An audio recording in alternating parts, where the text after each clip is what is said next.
Okay, hi everyone. We're going to get started now. Welcome to YCMA Lesson 9 in Euclidean Geometry B. I hope you all had a good break. We're going to get started with our usual weekly schedule again. So we're first going to review last week's problem of the week. So this was the problem of the week if you haven't seen it already. So I'll give you a minute to think about this.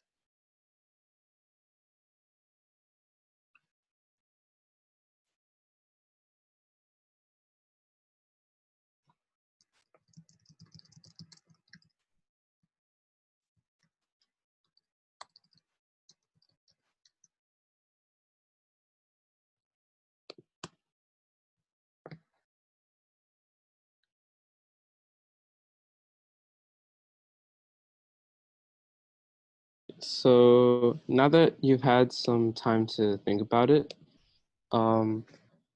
so the first thing here is that we have a lot of equal lengths. So let's just to start, we can just let st equal x. So then rs is 2x and tu is also 2x. But now we need some way to relate the center of the circles to the chords rs and tu.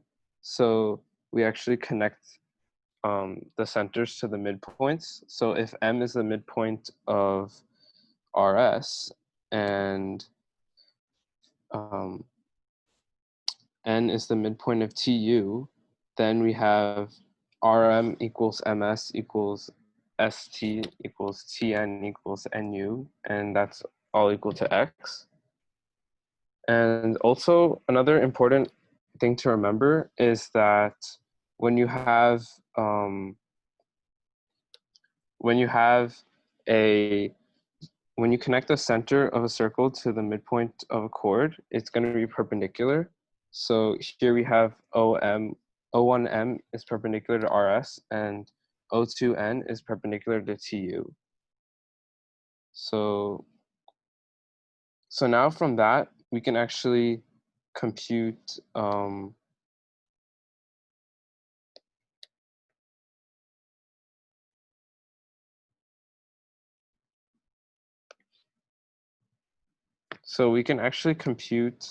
the values of O1M and O2N, because we know that O1MS O1MS here is a right triangle, and O1S is 10 because that's the radius of that circle, and MS we said was x, so O1M is square root of 100 minus x squared, and O2N is the square root of 225 minus x squared.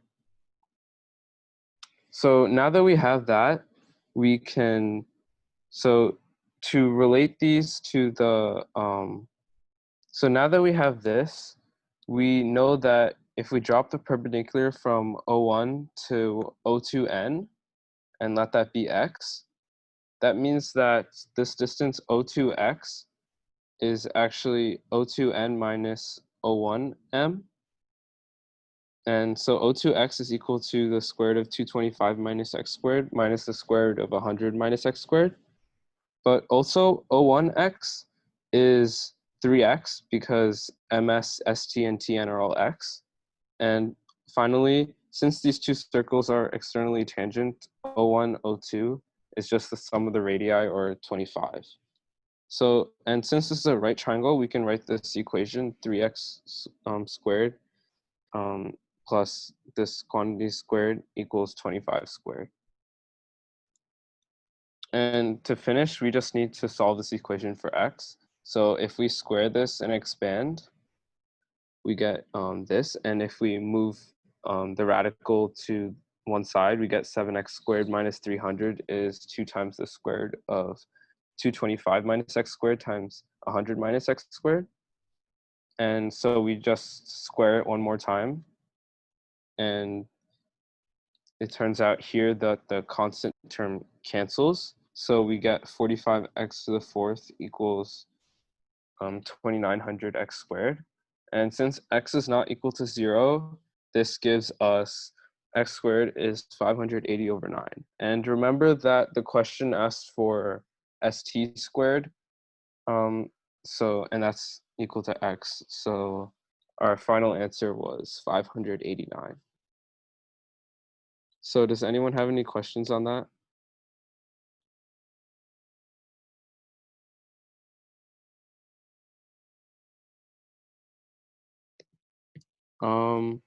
To find O1M, we use these right triangles O1MS and O2NU.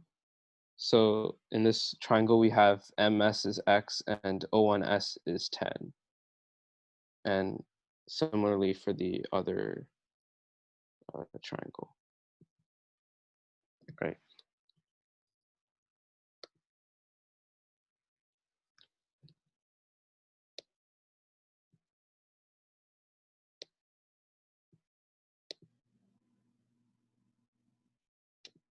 So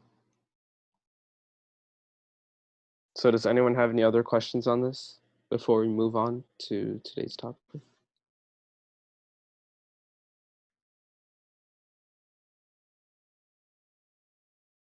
All right, so one of the topics that we're going to be covering today is 3D geometry. So here's the first problem of today.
All right, so to get started, I'll say a few things about 3D Geo.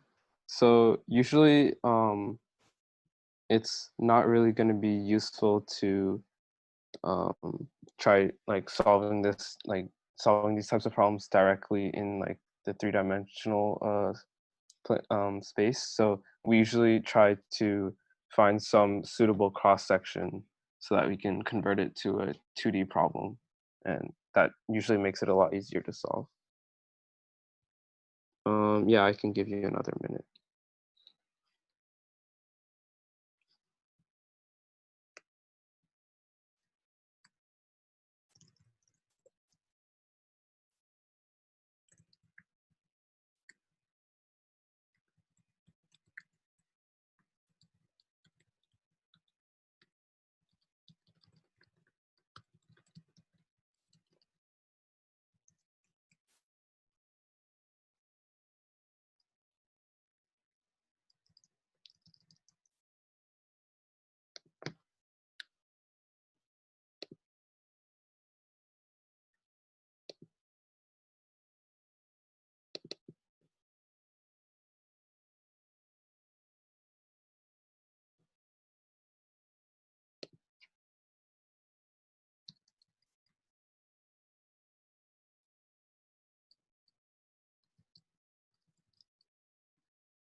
All right, so now let's get started. So in this case, the choice of cross section was actually um, not that hard to see because, like, if we try taking some sort of horizontal cross section, it doesn't really like encompass the whole figure, given that it has like there's a different radius on top and a different one on bottom of the cone. So we actually take a vertical cross section, as shown here. So the sphere just looks like a circle, and this truncated right circular cone, which is also known as a frustum, will just look at this like this trapezoid ABCD. So to get started, we'll let the radius of the so to start, we actually let the radius of the top base just be 1 and the radius of the bottom base be a, and we let the radius of the sphere be b, so that was what was marked in the diagram.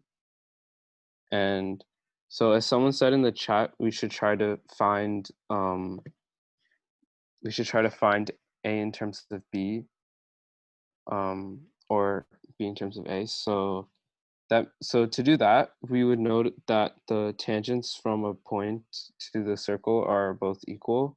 So the distance from B to this point here is supposed to be A from what we defined, but that's also equal to BP. So BP is A, and for the same reason, CP has to be equal to this distance, so CP is 1. And so this, if we look at this blue triangle here, that means that the hypotenuse is a plus 1, and this base is actually a minus 1 because this part is 1 and this whole thing is a. So this is a minus 1 and the hypotenuse is a plus 1, and this other leg is just 2b. So we can write the relations. So 2b squared plus a minus 1 squared equals a plus 1 squared. And if we expand that and cancel out terms, we get a equals b squared. So let's try to, so we'll keep that in the back of our mind for now. But now let's, so the main part of this problem is trying to find the volume of this frustum or truncated cone. So let's think about that now. So if we think about this, this truncated cone was basically, we take, to find its volume, we would take the volume of a larger cone, like when we extend this out, and we would subtract the smaller cone that was removed. And so if h is this distance for the smaller cone, the height of the smaller cone, lowercase h, and if capital H is the height of the large cone, then we have similar triangles here because both of these cones are like similar to each other. So the ratio of their heights to the radius should be the same. And since this cone, the top cone, has a radius of 1, and the bottom larger cone has a radius of a, that means that we can write lowercase h over capital H is 1 over a. But also remember that the differences between the two heights is just the distance between AB and CD, which is just 2b, because it's twice the radius of the sphere. So if we take these two things together, we first have capital H is lowercase h times a. And if we substitute that into this, we get h times a minus 1 is 2b, or lowercase h is 2b over a minus 1. And that means that capital H is 2ab over a minus 1. So now that we have both of the heights, we can directly compute the volume, and we'll remember to substitute a equals b squared when we get to that point. So the volume of each cone is 1/3 pi r squared h. So for the large cone, it's 1/3 pi a squared times its height, which is 2ab over a minus 1. And the small cone is 1/3 pi times 1 squared, which because 1 is its radius, and times the height, which is 2b over a minus 1. So if we, there's a small typo there. It should be 2/3 pi b. So if we factor out 2/3 pi b, the remaining term is a cubed minus 1 over a minus 1. And this can be factored as a squared plus a plus 1. But now remember that a was equal to b squared. So this comes out to 2/3 times pi times b to the 4th plus b squared plus 1. So that's the volume of the frustum. Now the volume of the sphere is 4/3 pi b squared, pi b cubed. And since the frustum has twice the volume of the sphere, we get 8/3 pi b cubed equals 2/3 pi b times b to the 4th plus b squared plus 1.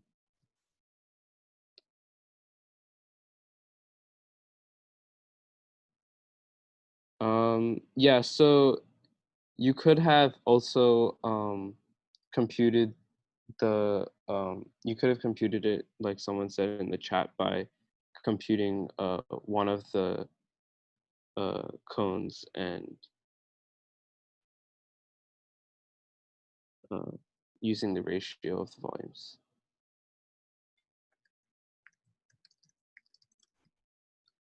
So if we come back to this, if we cancel b from both sides and 2/3 pi, we get 4b squared equals b to the 4th plus b squared plus 1.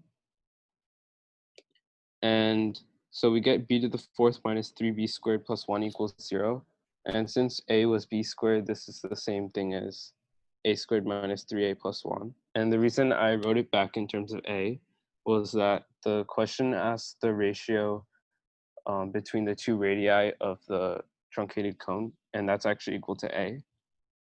So if we use the quadratic formula here, we get that a is 3 plus or minus square root of 5/2, but the negative root doesn't work because a should be bigger than 1 because a was the radius of the bottom part of the cone, not the top.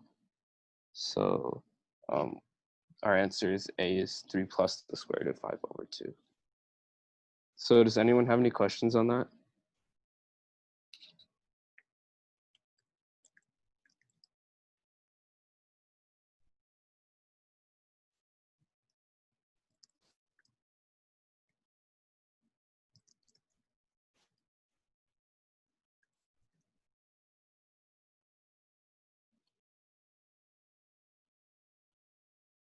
All right, so um, we just used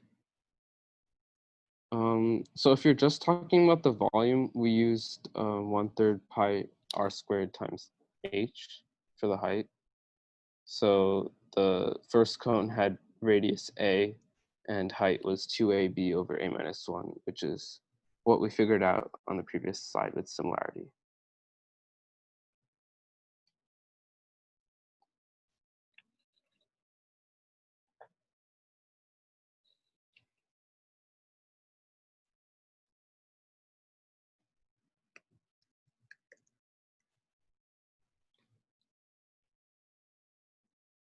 All right, so let's move on to our next problem.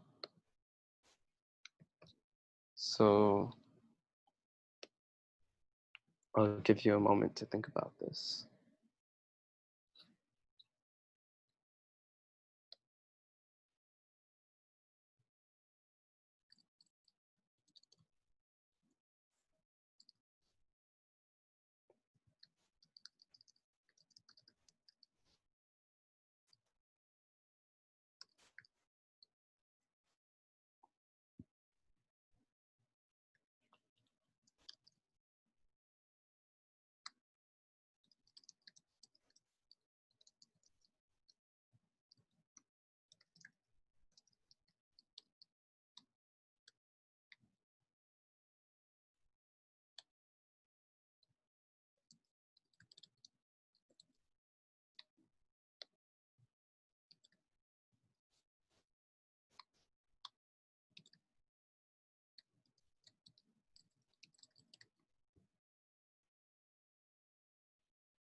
All right, so let's get started on this one.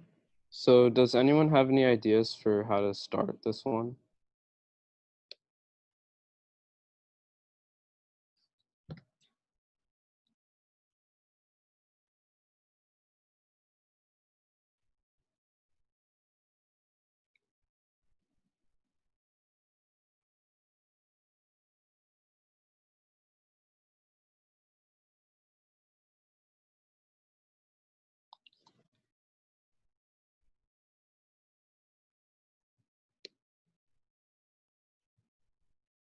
Yeah, so one idea would be to, so first, if we have all of these, we can connect the centers of all of these balls. So if we connect these centers of the spheres, we get another tetrahedron, a regular tetrahedron with, should say side length 2r. Um, so the side length is 2r of that tetrahedron. And so that one's going to be like similar to the larger tetrahedron. So one thing we can do is try to compute like the distance between the center of some tetrahedron and the center of a face. And so the reason this is useful is because the the tetrahedron with the tetrahedron with side length 2r, if you take that distance from the center to its face and you add r to it, you get the distance from the center to the face for the large regular tetrahedron with side length 1. So if we figure out the distance from the center to a face, we can write an equation with r. So let's just look at let's just look at a general tetrahedron with a side length s. And so let's look at ABCD and let O be the center of this tetrahedron. And so we'll let X be the distance from O to one of the faces. So the distance from O to all the faces is the same. But so now we note that the volume can be broken down. The volume of the big tetrahedron ABCD can be broken down into volumes OABC, OACD, OABD, and OBCD, which each have base area of s squared root 3 over 4 because it's an equilateral triangle with side length s. And they all have height x. So the reason we're actually motivated to look at this is because the distance from O to one of the faces is actually the in radius of the tetrahedron. And so if you remember back to 2D geometry, when we try to find the in radius of a triangle, one of the ways to prove that RS equals the area of the triangle is to like drop the perpendicular from the incenter to the sides and like break up the area as like AIC, AIB, and BIC, like that. So we're doing the same thing here. We're gonna like break up the volume of ABCD into these four equal tetrahedra. So each of them have base of s squared root 3 over 4 and height x. So to find so from that we can actually write the volume of each of those tetrahedra, OABC, OBCD, OACD, and OABD. But if we want to set that equal to the total volume of the tetrahedron, we actually need the height. So let the center of the face ABC be G. So we want to find the length DG, which is the height. So if we look at triangle DGA, it's a right triangle which has hypotenuse S, and its leg you can find is S over root 3 from 30, 60, 90 triangles in triangle ABC.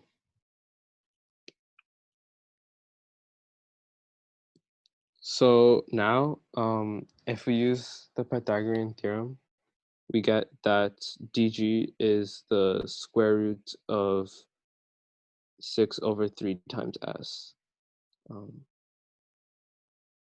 So now we can write the total volume of the tetrahedron in two ways, one with x in it and one with just the height that we just computed. So the first way is, so each of those tetrahedra have base s squared root 3 over 4 and height x. So their volume is 1/3 times s squared root 3 over 4 times x, and there are 4 of those. So we multiply by 4, and the volume of the total tetrahedron is 1/3 times s squared root 3 over 4 times root 6 over 3s. So now if we cancel some terms and solve for x, we get x is root 6 over 12s. So this basically, so now we have the distance from the center to a face in terms of the side length. So now if we return back to the original problem, which is why we started computing this distance, we wanted to find the distance from the center to a face in the regular tetrahedron with side length 2r. So if we plug in s as 2r, we get that distance is root 6 over 6r. But with the tetrahedron with side length 1, this distance is root 6 over 12. But if we write it in terms of r, it's root 6 over 6r plus r, because there's an additional r from each of the spheres are tangent at the base, and so like it's a height of r from the plane of one of the faces of the tetrahedron with side length 2r. So we get root 6 over 12 equals root 6 over 6r plus r. And so this gives, so we can just solve this for r. So we get r is root 6 over 12 divided by root 6 over 6 plus 1. And if we rationalize that, we get it's root 6 minus 1 over 10. So our final answer is 6 minus 1 plus 10, or 15. So does anyone have any questions on that?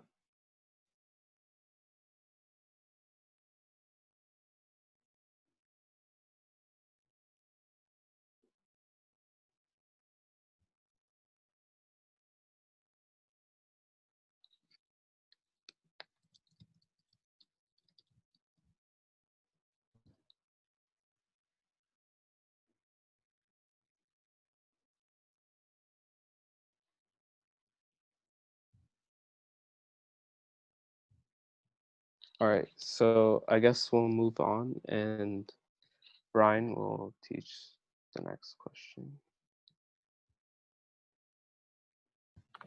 All right, so I'll give you guys a bit to think about this question again, and then we'll be going over the question later.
If you guys have any ideas, you can feel free to like put them in chat or something.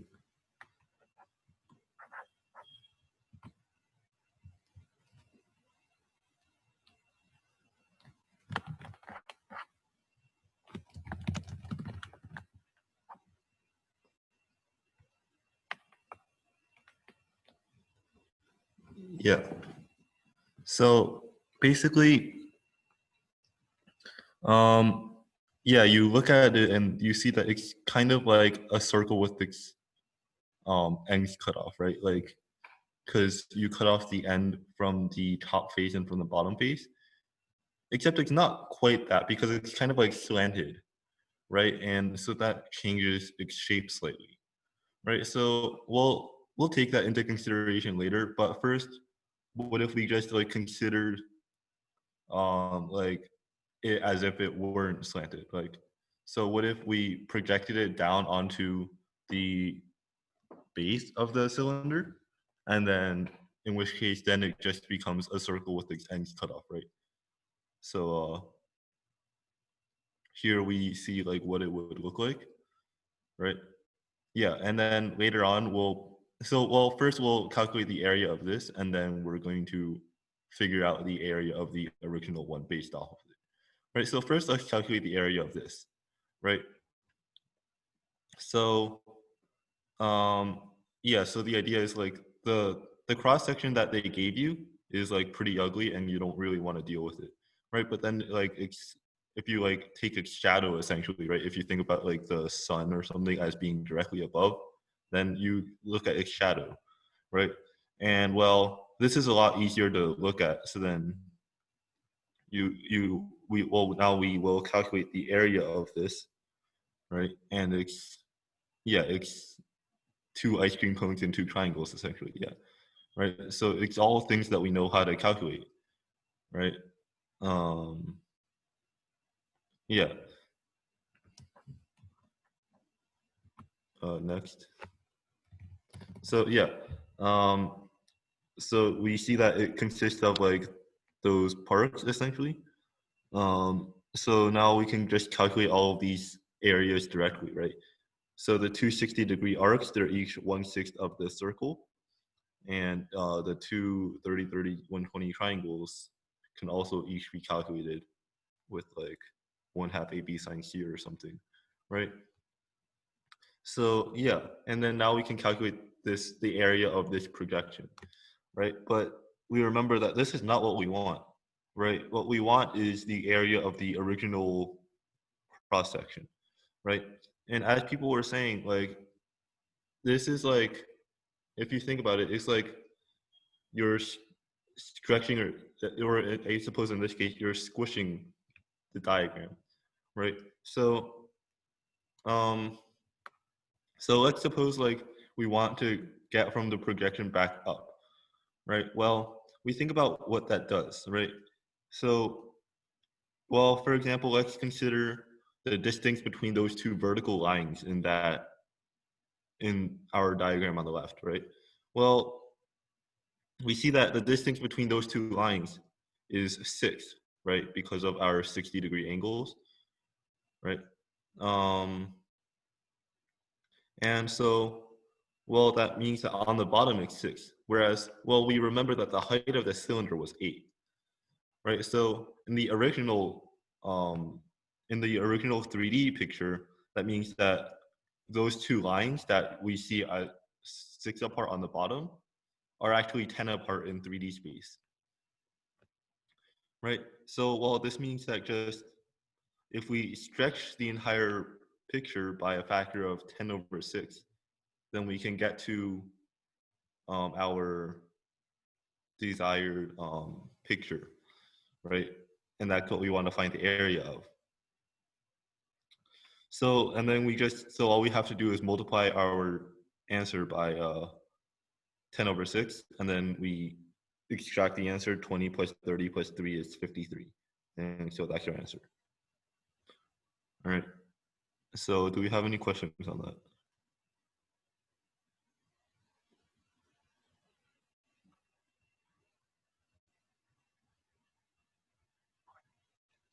All right. If not, I guess we can. Oh, why would we not square the 5/3? So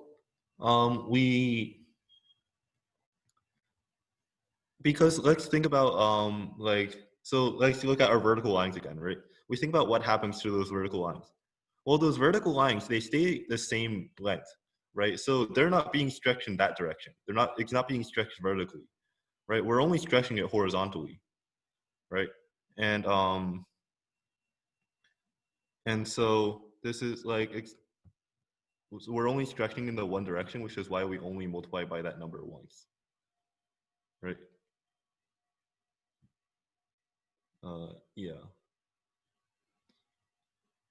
So any other questions?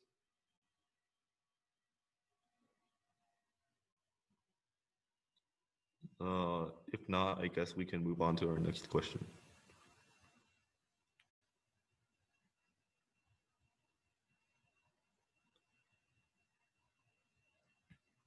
So I'll give you guys a bit to think about this one, and then we can discuss it.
All right. Yeah. So basically, we have this. We have these spheres and their tangent and stuff, right? And we gave you this diagram that's basically a cross section of it, right? Because as is like standard with a lot of 3D geo problems, you want to like somehow take a cross section of it in order to look at a 2D picture, right? So now we want to first like think about what's going on in this picture that we have here, right? So well, what's going on is we have this. So we first look at those four small spheres on the bottom, right? So they form a square, right? Um, which is very useful, right? So what this means is that we have our cross section passes through two opposite spheres of this square, right? So, well, that means that we can find the distance between those two centers, right? Because this square is side length 12, right? Because it's two radii of length 6. So then the distance between the two centers is 12 root 2, right? So that's our first thing to notice, right? So, well, this kind of tells us everything that we need to know about the big sphere and the two smaller spheres, right? So now we sort of just have to deal with this intermediate sphere, right? So, well, let's just suppose that it has radius r, all right? And now we just have to find an equation for r and solve for r, right? So, well, how would we go about finding an equation? Right. So, yeah, like what would be an equation that we could get?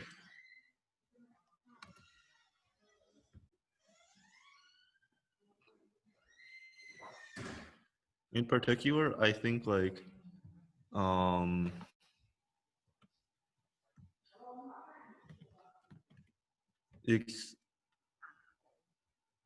it would be useful to, for example, like calculate the same thing twice and compare the results of those, right? So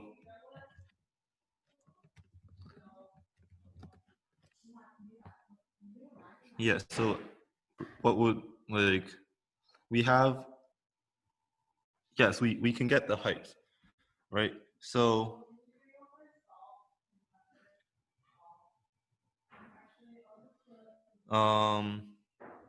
yeah, so basically a thing to note is that, like, because you have all of these tangent spheres, you can calculate the distance between the centers, right? So exactly, yeah. So you can calculate almost all of the lengths in that. Well, you can calculate all of the length in the diagram on the left, right? So for example, we can start with the distance between the centers of the big sphere and the small sphere, and that has length 17 minus 6, which is 11, right? So that's the first length that we can calculate, right? And well, we also have that the distance from the center of the small sphere to this middle point, the midpoint of the bottom of the base of this triangle is 6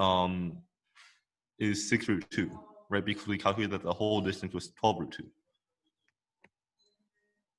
right? So that is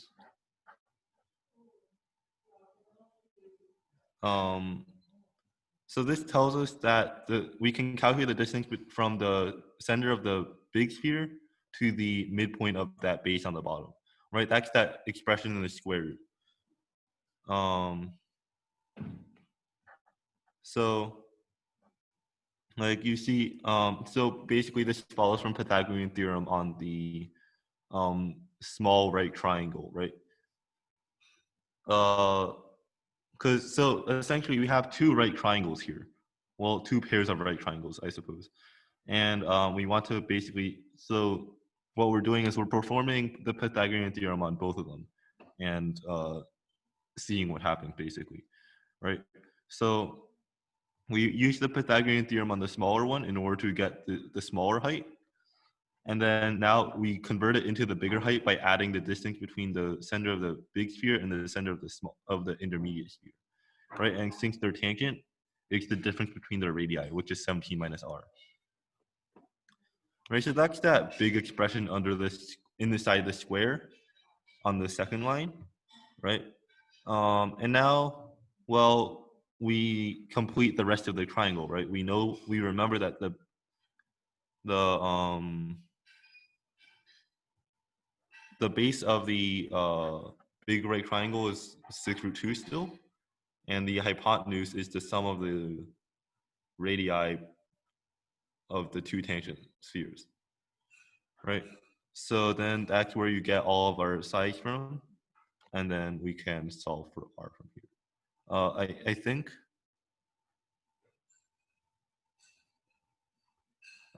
so there's two triangles. There's two notable triangles of note in this picture.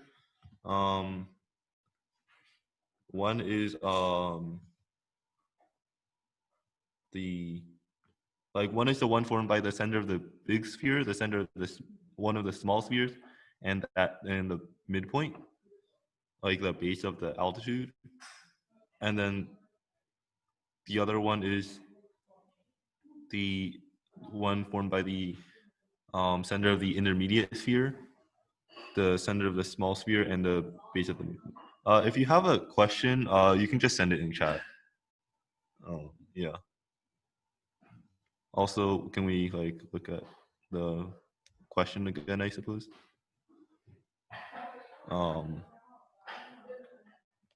You have a big sphere of radius 17, 4 smaller spheres of radius 6 that are all tangent. Well, and then you have an intermediate sphere resting inside of them.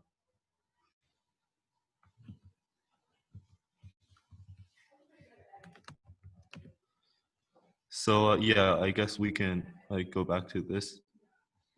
So yeah, and then now all that's left is just simplifying this equation.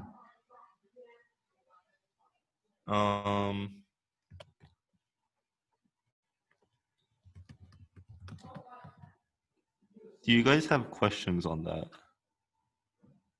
Like if you have a question, just send it in the chat. Like, yeah.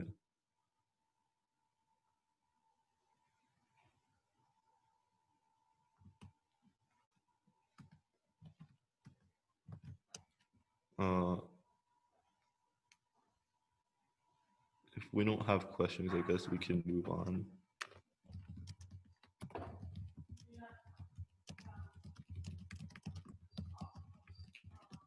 Yeah, we're gonna have a short break before we move on. Oh, So before we jump into the problems for the second half of class, just a couple of notes on geometric optimization. So these problems are geometry problems in which we're asked to maximize or minimize a certain quantity. It could be a length, an area, a trig function. And these problems are very similar to your normal geometry problems where you want to find a length or something. But in this case, since it's an optimization problem, you're going to have a variable in your calculation. And then your final answer extraction is going to involve some algebraic optimization. So you write everything in terms of x, get the final answer in terms of x, and then determine which x makes the answer the smallest or largest. But like our normal geometry problems, the diagrams involved and the configurations can be very complicated. And the quantities we're asked to maximize or minimize at the beginning of the problem can be very non-obvious and hard to work with. So it's important for us to make geometric observations before we start blindly computing numbers and lengths. So as a general rule of thumb, this holds for all geometry problems, but also geometric optimization. It's a good idea to make geometric reductions until you can see a clear method for calculating the answer. So if you originally don't know how to find, say, this length, then you make some geometric observations until it's clear how you're going to find the length, and then you can do it. And as with all optimization problems, you're going to want to check that your maximum or minimum is achievable. So in a short answer contest, this can be more relevant to geometry because it's possible for it's more likely to find that your answer is not actually achievable in geometric optimization than algebraic optimization. On a short answer contest, you can just do a quick eyeball check, but in a proof contest, be sure to explain and justify why the equality case is achievable. With that said, let's start on our first problem.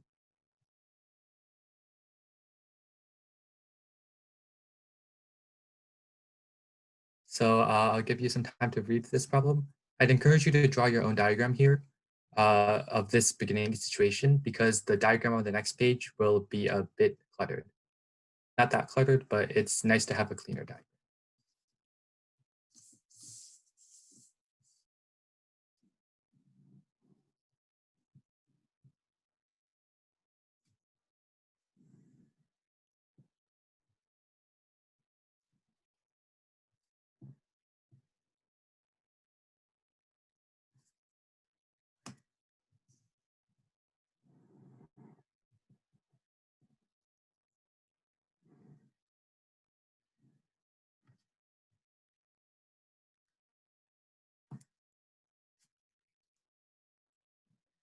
Before we move on to the next slide, I just want to take a look at some ideas. So power of a point, this is a good configuration to use power of a point on, and we can get some useful observations from it.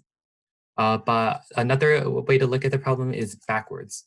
So power of a point is a forwards direction where we look at the diagram and what can we say about it. In the backwards direction, we want to find the area of BKL. How could we possibly get that? So let's move on to the next slide. So how would we obtain BKL?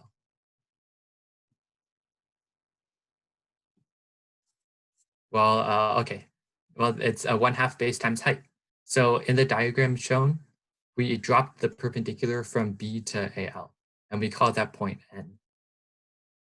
So by 1/2 base height, the quantity we want to maximize is 1/2 KL times BN.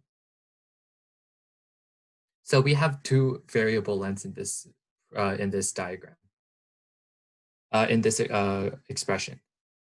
But there's something that we can do to simplify the problem. Does anyone have any ideas how we can combine these two lengths? What do we mean by split it into a right triangle?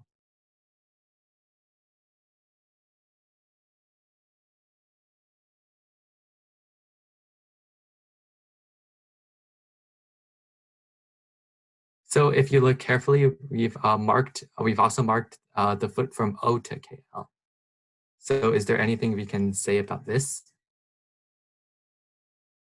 Oh, I see. You might you're talking about splitting BKL into. I'm assuming you mean BKN BNL minus BNK.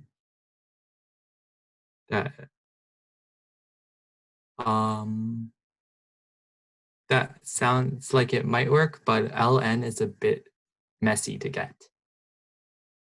Yep. So I see in the chat. We see that OM is parallel to BN. So we have some similar triangles. So in the end, it works out to what Kevin says it should be, but let's take a look. So since OM is parallel to BN, we can write a ratio equality. Since triangles ANB and AMO are similar. Is anybody confused about this? So this is a ratio equality from the similar triangles. So this relates OM and BN. And we know what AO and AB are. They're 4 plus root 13 and 4. So we can rearrange the equation to write BN in terms of OM.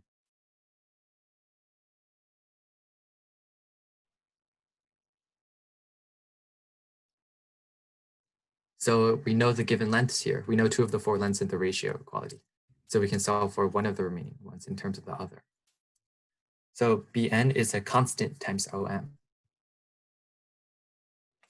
Let's put this back into the equation of BKL, into the area formula. So it's now 1/2 times KL times constant OM. But 1/2 times KL times OM is very, very useful because that's the area of another triangle of the diagram, OKL.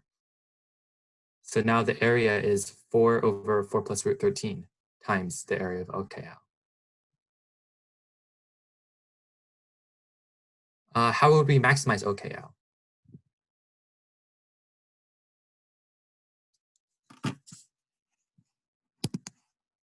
Any ideas?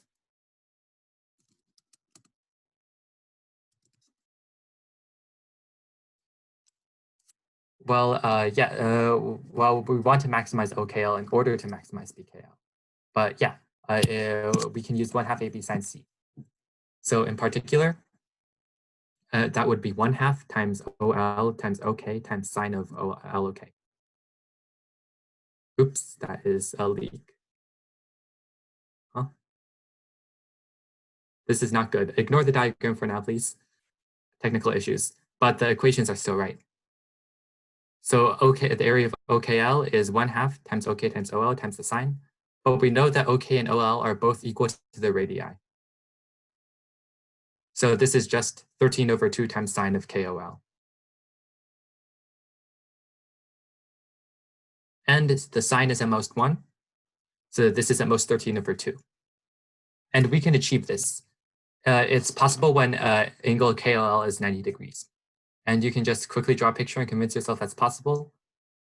It's actually possible in our diagram, although this is not the diagram for this problem, unfortunately.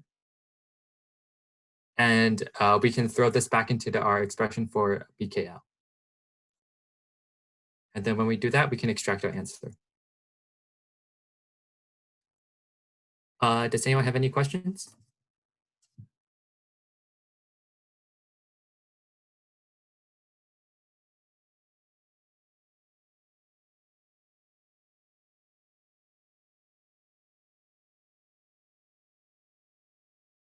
Why would we do 1/2 AB sine C to maximize? So in particular, in triangle OKL, we know that OK is always root 13. And we know that OL is also always root 13.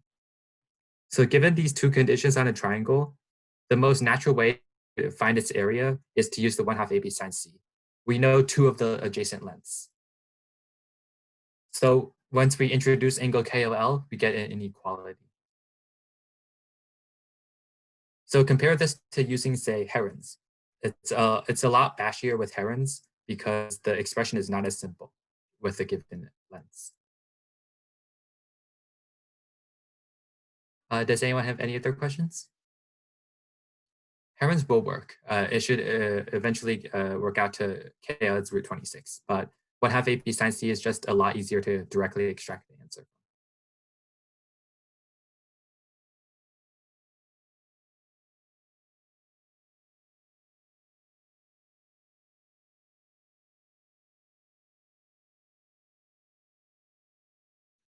If there aren't any other questions, then we can move on to the next question, which was the leak in this diagram. Oh, this diagram is also more complete than necessary, but that's not. LK equals KA. I'm not sure if that's true, but I believe it.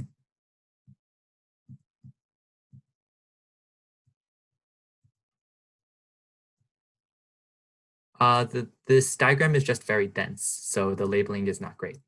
But this diagram contains a lot of additional points. I think this is also a bug, but yeah, I would encourage you to draw your own clean diagram, which doesn't have some of the additional points in here.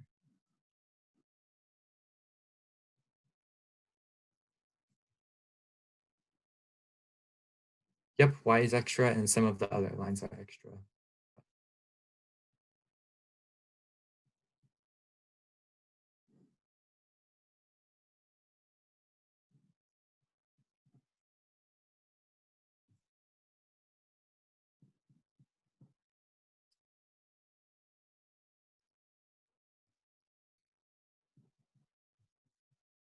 Does anyone need a little more time to draw the diagram? I think it's a good idea to have a clean copy. Okay.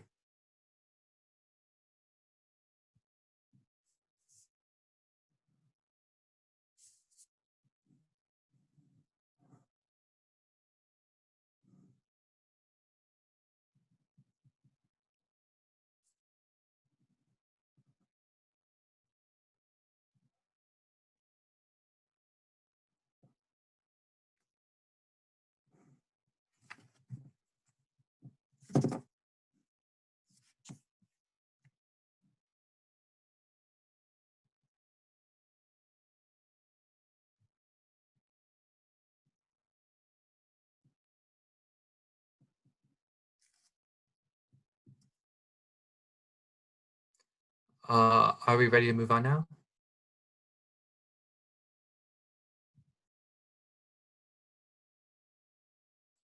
If anybody's not ready to move on, just type in the chat. Okay.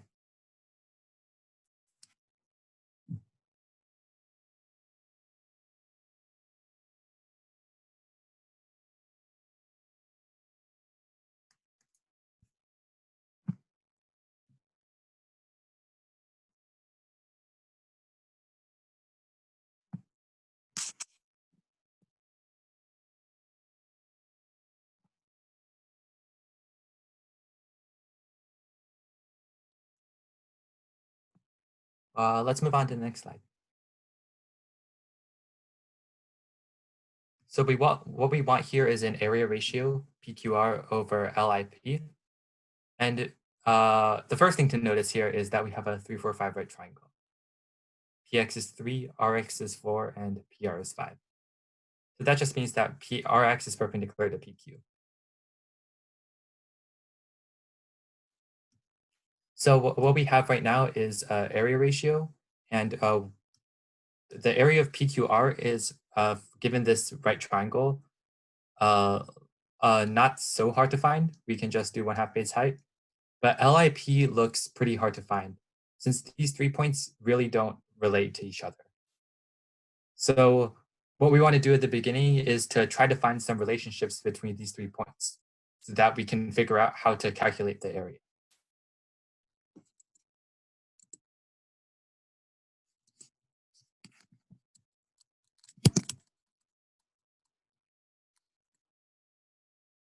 Yep, so let's make the first observation about I. Let's use IA equals IL. Well, I equals IL means that I is on the perpendicular bisector of AL. But Q is also the midpoint of AL, which means that IQ is perpendicular to AL. Now we know that RML is a parallelogram. So that means AL is parallel to RM. And that means that QI is perpendicular to RM. Now look at the two implies that we have above. We know that RI is perpendicular to PQ and QI is perpendicular to RM. What does this mean about I?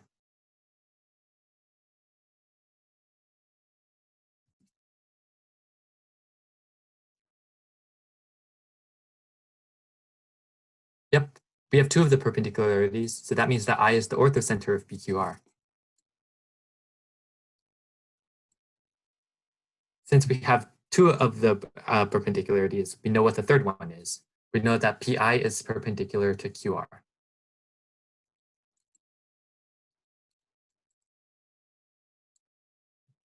Now we can use the fact that P and Q are midpoints. So LPRQ is a parallelogram. Does anyone need any explanation? The best I can say is eyeball it, but I can try to explain it in more detail if anyone wants.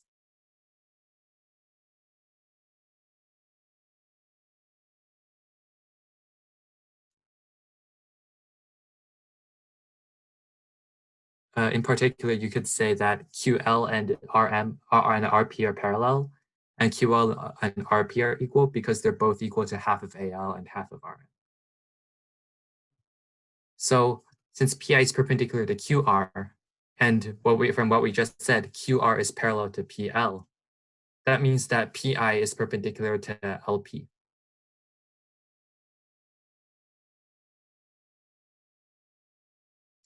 Unfortunate. It likes to jump the diagram. Ignore this for now. Sorry. Let's go back to the diagram. No, this is actually the second phase of this problem. Let's go back to our diagram. Yep. So we know that PI is perpendicular to LP. And this is great. With our geometric observations, we now know that triangle LPI is right. So now it's easier to tackle the area of LPI. Yep, so right now the diagram here is really complicated, but with these geometric observations, we can simplify the diagram a lot. So that at the end, we get a very simple diagram and this simple optimization question. So since we know that LIP is a right triangle, we can use 1/2 times the legs.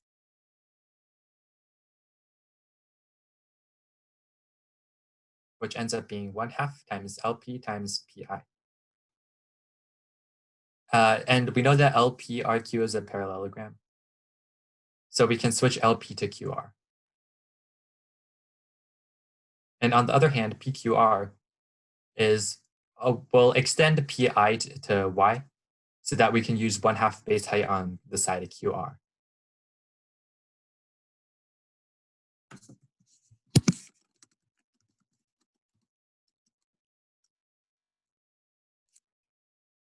So let's use 1/2 base height. Now PQR is 1/2 QR times PY. And we choose this side in particular because then we can cancel out the QRs when we divide. So let's divide. It ends up being PY over PI. So instead of the ratio of the areas of two seemingly unrelated triangles, we now just have the ratio of two segments on the same line. Does anyone have any questions up to here?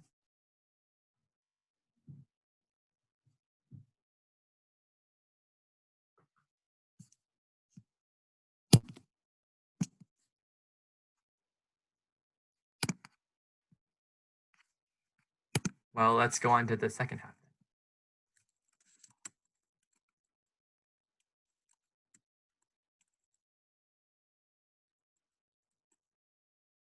Just one more final note is that since PXR and PYR are 90 degrees, that means that PX, R, and Y are all on a circle with diameter PR. And this is important for what we're going to do next. So now that we have the simplification, we can basically toss out most of ARML. And that gives us the diagram that you saw earlier. So essentially what we have now is this optimization question in a right triangle. So we know that RXP is a 3, 4, 5 right triangle. And now we want to choose a point I on segment Rx. And then if we extend PI to meet the circumcircle at Y, then we want to maximize PY over PI.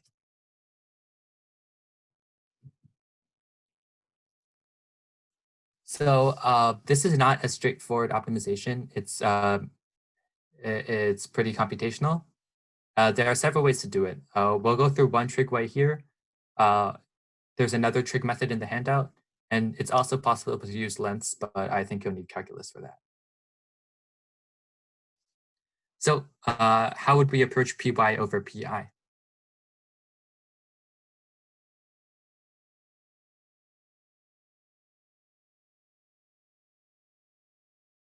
Well, since we have ratios on the same line, then we can use the ratio lemma here. The ratio lemma is still valid even if P doesn't lie on a side of the triangle. So we can write PY over PI as XY over XI times sine of YXP over sine of PXI.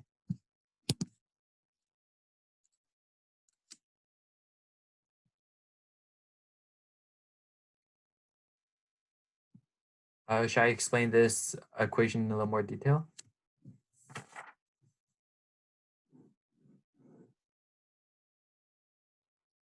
So are you familiar with the ratio lemma?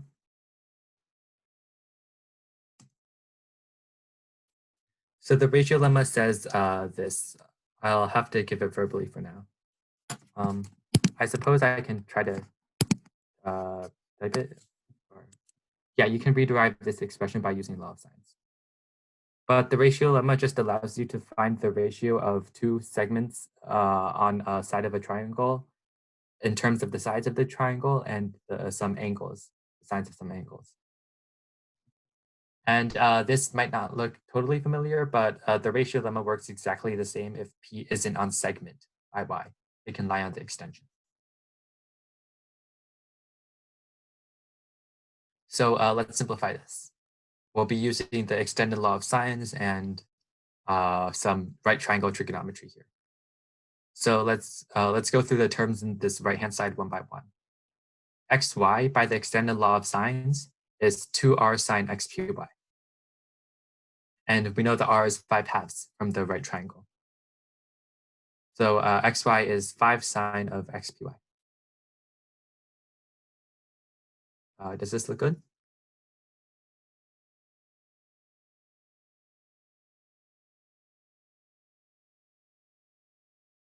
For xi, we can just take a look at right triangle xpi. So since xp is 3, xi should be 3 times the tangent of xpi. And we'll write this in terms of sines and cosines.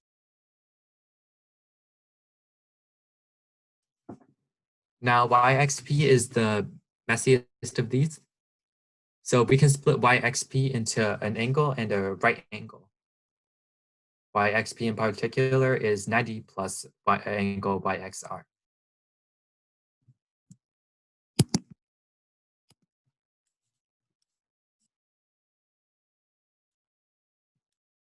And angle yxr and ypr are equal since they are inscribed in the same arc. And so we can write it as 90 plus rpy. So now when we take trig functions, the sine of yxp ends up being the cosine of angle rpy. And then finally, sine of ixp is 1 because ixp is right. Are the computations of these quantities clear?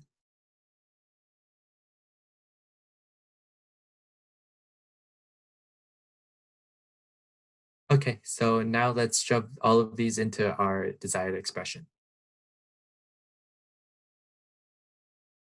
So when you throw everything in, it ends up being 5/3 times the cosine of xpy times the cosine of rpy. So we have, so the two angles in the product add up to a fixed angle xpr. So this should be enough to tell you that it's maximized when both of them are equal. This is because cosine is a concave function on the desired interval, but if you want a proof of this, then we can just use the cosine product formula here, which we have on the next line.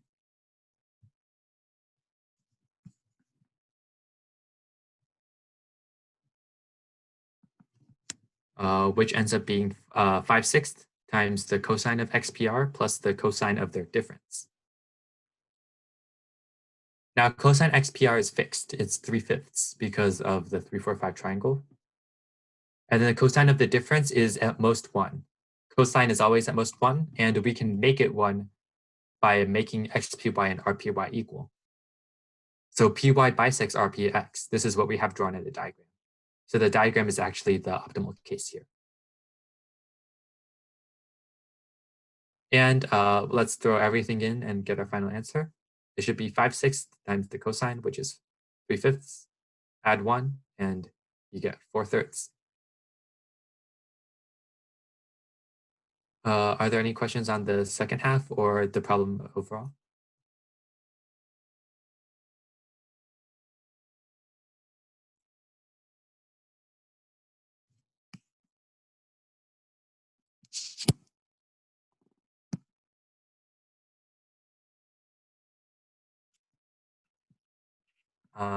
If not, then well, I'll turn it over to William for some more optimization. Okay, hi. Our next question in geometric optimization is from Math Prize for Girls. I'll give you a moment to read the question.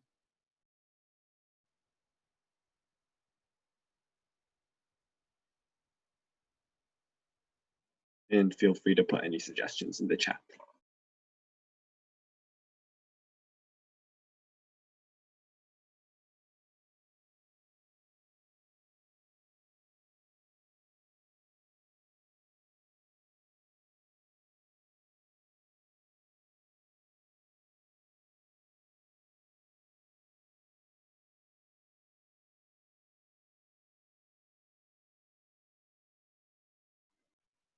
Yeah, this diagram does look like Menelaus, but we won't be using it.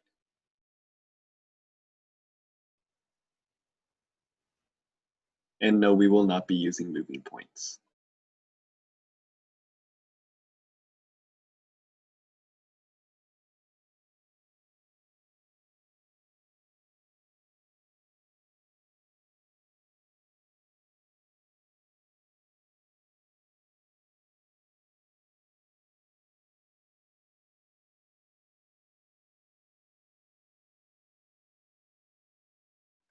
Okay, so I guess we can get started. Does everyone understand the question? In particular, does everyone understand what it means for the lines to be rotating? So rotating at the same angular rate means that they all coincide with their original positions at the same time. So like they all rotate in the same angle. And you can see in the diagram, I provided an example of a possible rotation state in red. So let's go to the next slide. So the first thing we want to do is we want to find out some stuff about XYZ. So given the red lines I drew, can you guys say anything nice about the triangle formed by LA, LB, and LC?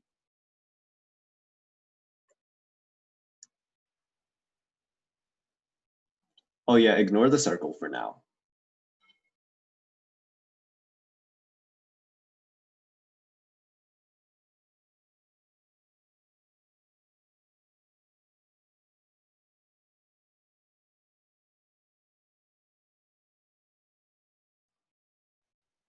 In particular, you can just type in the chat if you have any ideas about what the triangle could be, like any properties of it.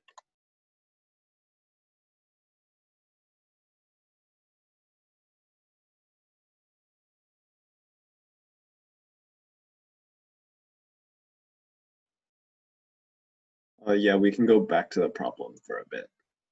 The diagram is also on the previous page. Just think about what the red triangle is.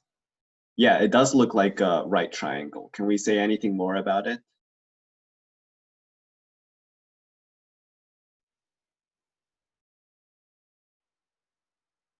Yeah, in fact, it looks like a 45, 45, 90. So we're gonna, for our first step in this problem is probably to figure out if it's a 45, 45, 90 and prove it. So is everyone good with the problem statement?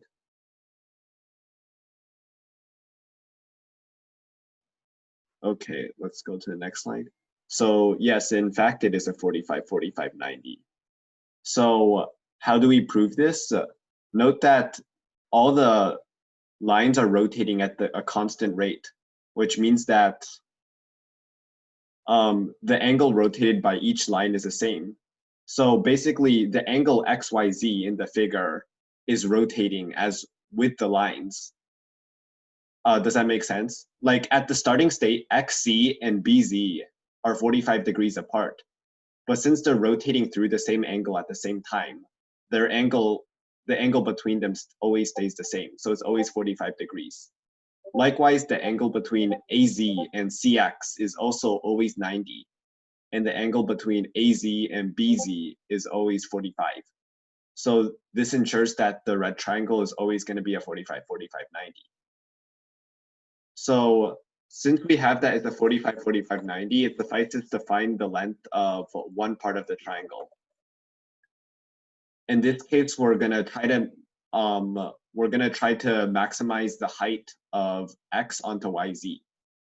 So to do this, first note that since angle AXC is always 90 degrees, X always lies on the circle I drew. So the circle with diameter AC. Does that make sense?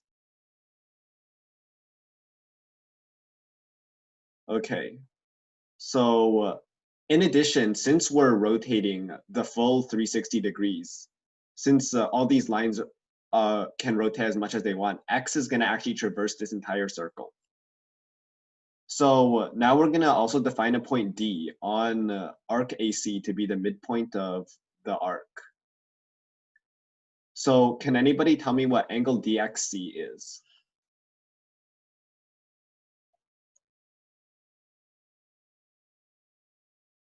Yeah, so angle DXC points to arc DC, which is 1/2 of a diameter. So it's 45 degrees. But also note that angle XYZ is always 45 degrees since the triangle is a 45, 45, 90. So this tells us that actually DX is parallel to BZ. So yeah, DX is parallel to BY. So this means that the height from X to YZ is just the distance between these two lines. So it suffices to find the maximum value of the distance between line XD and line BY. So does anybody have any ideas on an upper bound for this quantity?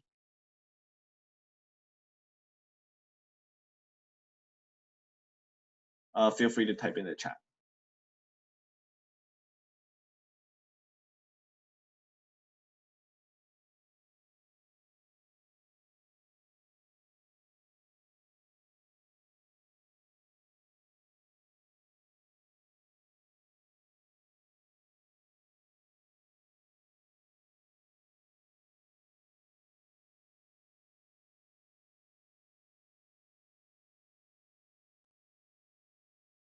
Well, one thing to note is that line BD, D always lies on line DX and B always lies on line BY. D and B are always fixed points as the lines vary.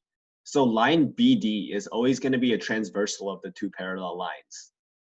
So something dumb we can say is that BD, the height between the two is always at most BD since BD is a transversal. Does that make sense? Okay, yeah, and we already said earlier that the distance between these two lines is the height of triangle XYZ. So this means that the height of XYZ is at most line B, the length of BD. Can anybody tell me what the length of BD is?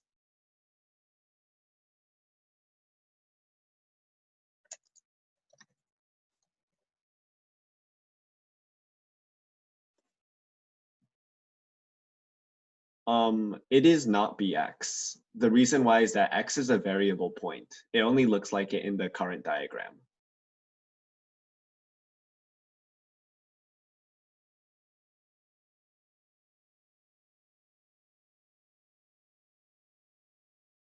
In fact, we can just explicitly calculate BD. Remember that the length of AB is 11 and the length of BC is 7. And no, it's not BA either because BD isn't the center of the triangle. I mean the center of the circle. Yeah, that's right. It's square root 85. And the way we can see this is that B is at the point 11, 0, and the center of the circle is at 9, 0, since it's the midpoint of AC. So D is displaced 2 units horizontally from B, and it's displaced 9 units vertically from B. So by Pythagorean theorem, we have square root of 9 squared plus 2 squared equals square root 85. Does that make sense? This is just Pythagorean theorem.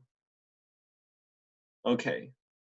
So what this tells us is that the area of xy, the height of xyz is at most square root 85, which means that the area of xyz is at most 85. So it seems that that's our answer, but we're not exactly done yet. We need to first check that if this quantity is achievable.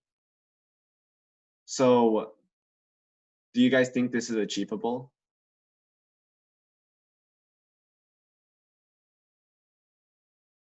Yeah, probably. We're assuming that the height of the triangle is the length BD, which means that BD is going to be perpendicular to DX. But since X ranges through the entire circle, X is going to also eventually go onto a point such that XD is perpendicular to BD. So of course, this is going to be achievable at some point. So our answer is indeed 85. Does anyone have any questions?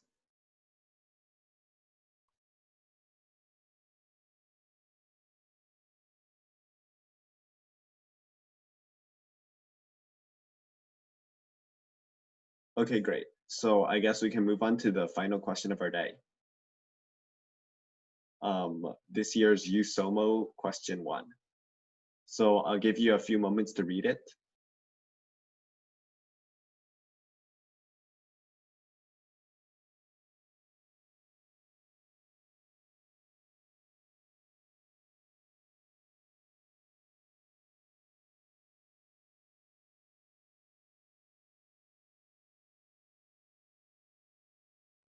And feel free to ask in the chat for any clarifications on the question.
Do you guys need another minute to read?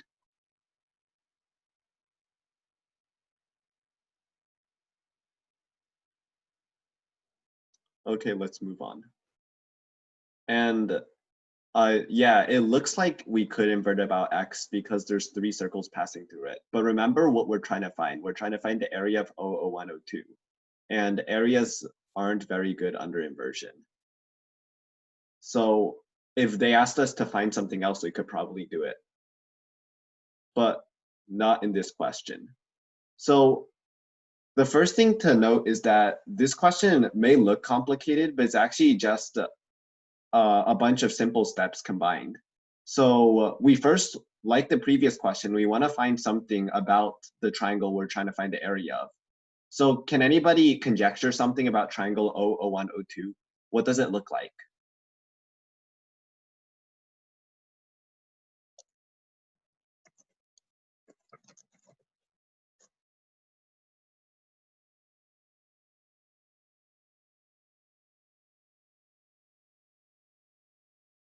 No, it doesn't really look isosceles. Yeah, it looks like triangles CBA. They look sort of similar. So let's try to prove that they're similar. So note that if we consider the circles with centers O1 and O, note that they intersect at A and X. So AX is the radical axis, which means that O01 is perpendicular to AX. Does that make sense? Because the line connecting the centers of two circles is going to be perpendicular to the line connecting their intersections. Okay, similarly, we have that O1, O2 is perpendicular to DX, because if we consider the circles with centers O1 and O2, they intersect on points D and X. So O1, O2 is perpendicular to DX. So this means that this means that O01 is a 90-degree rotation of line AX. And similarly, O1, O2 is a 90-degree rotation of CX, which means that angle O01, O2 is just a 90-degree rotation of angle AXC, which is angle B. So angle O01, O2 is equal to angle AXC is equal to angle B.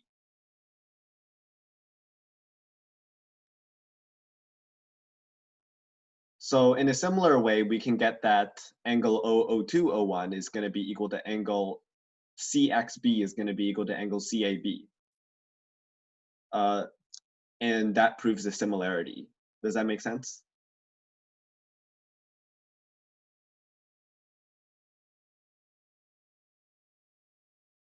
Okay, great.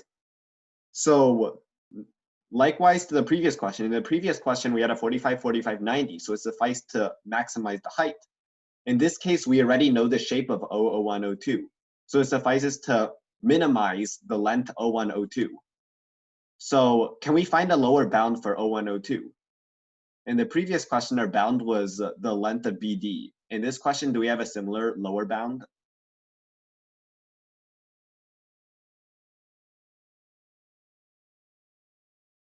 Feel free to type ideas in the chat.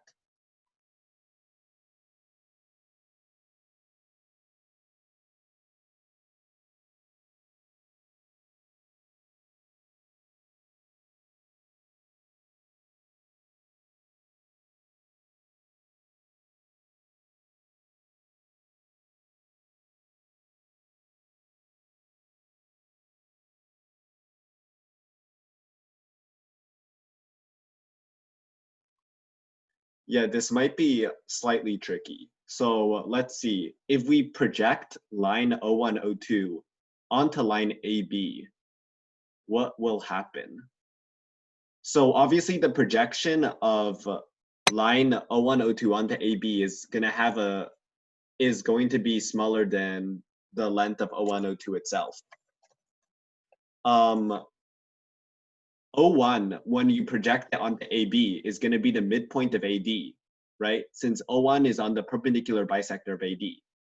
Likewise, when we project O2 onto AB, it's going to be the midpoint of BD.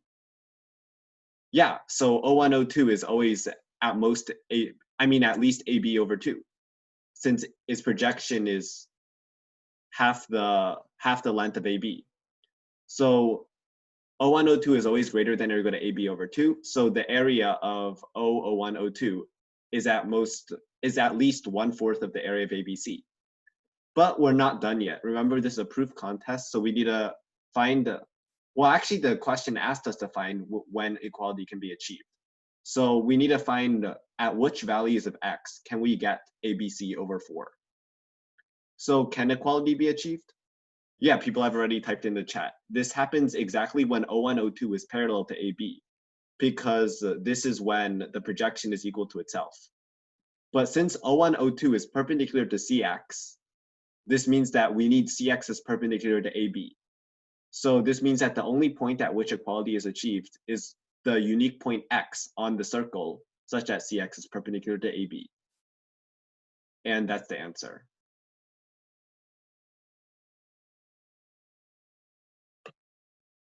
Are there any questions?